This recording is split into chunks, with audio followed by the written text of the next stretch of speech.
Anambra politics turns ugly. Soludo, Ekwunife, and the infidelity allegation. I told my friend, make una mind us on the circulate this story. Kuna the day show of waiting at the circulate. I am not a supporter of Soludo, but there are certain things that you don't just begin to propound what you don't know. You understand? So, welcome to my channel. Today, we bring you a story that has shaken Anambra politics.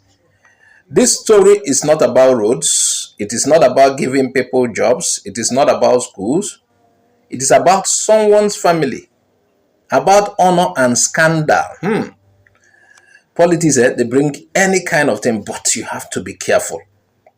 It started when Senator Uche Ekwunife, the APC Deputy Governorship Candidate, was reported to have made comments about Governor Soludo's wife, Charles Soludo's wife, Dr. Soludo. The allegation was very serious, accusing her of infidelity and even raising questions about her children. Governor Soludo's wife did not take it lightly. She gave Ekwunife 72 hours to apologize or face the law. But if I want to say you fit talk am now, this one now your opponent. Some people get immunity, and apart from that, you have to prove what you say.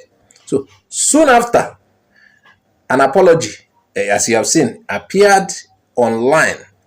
It is said to be from Ekwunife's campaign.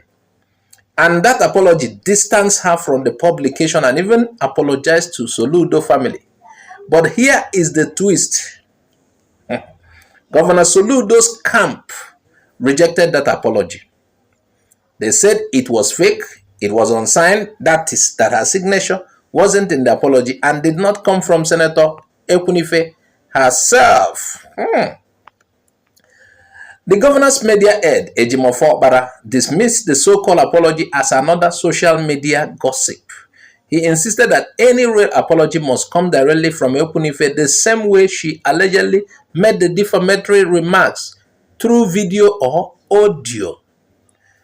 And he then went further. The First Lady challenged Ekwunife to swear before the Blessed Sacrament and to subject her children alongside the Soludo's children to DNA tests. This, she said, would prove the truth. DNA test. Let's say two of them are Catholic people. They are Catholics. Now, beyond just that Catholic level, DNA no they lie, they almost 99% correct. Come and prove it. Perhaps when the allegation was made, as reported from Ekwunife, nobody knows that it will get to the point. And these people get money. DNA test is not going to take time. Within 1 week, the result will come out. For me in particular, that guy, that Soludo son, na carbon copy of Soludo. In fact, I see 90% of Soludo inside that boy. Then I see 10% from his mother. So I tell people, make una know they spread this fake news. Forget about if you want to do politics with other things. Forget that one. So my people, let's pause and think. What is really happening?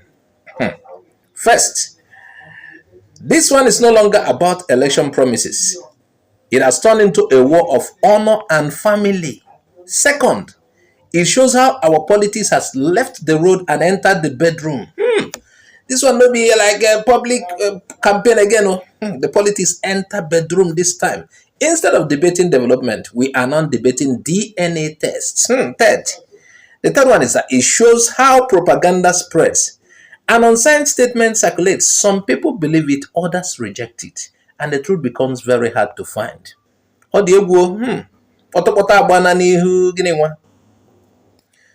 In every democracy, wives and children should never be dragged into political battles.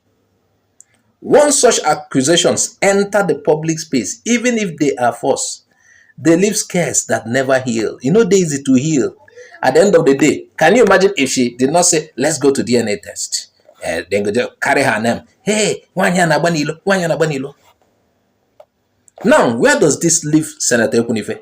If she speaks directly, some will say she is guilty. And if she stays silent, others will say she had no defense. Now, if she fights in the court, the drama will only grow bigger. This is a heavy political trap. Conditional and on a monkey to focus on a political fight here. So that's so good. Now, on the other hand, Governor Soludo is positioning himself as a man defending his wife's honor. Some see it as leadership, others see it as overreaction. But in politics, perception is everything. In our my people, we must ask ourselves, is this the kind of politics Anambra needs? Do we want leaders who spend their energy on personal battles, or leaders who spend their energy fixing our roads, securing our villages, and creating jobs for our youths?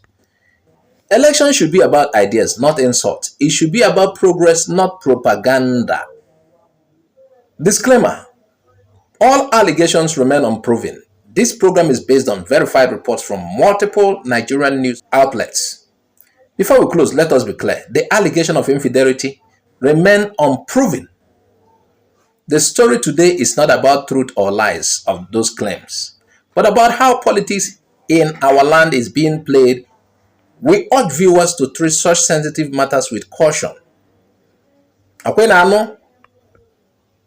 And you have been watching IGBO AREA TV. Share your thoughts with us. Should family be used as a weapon in politics? Or should we, the people, demand issue-based campaign? Until next time, I am Ansuka OJ, bringing you the voice of the people.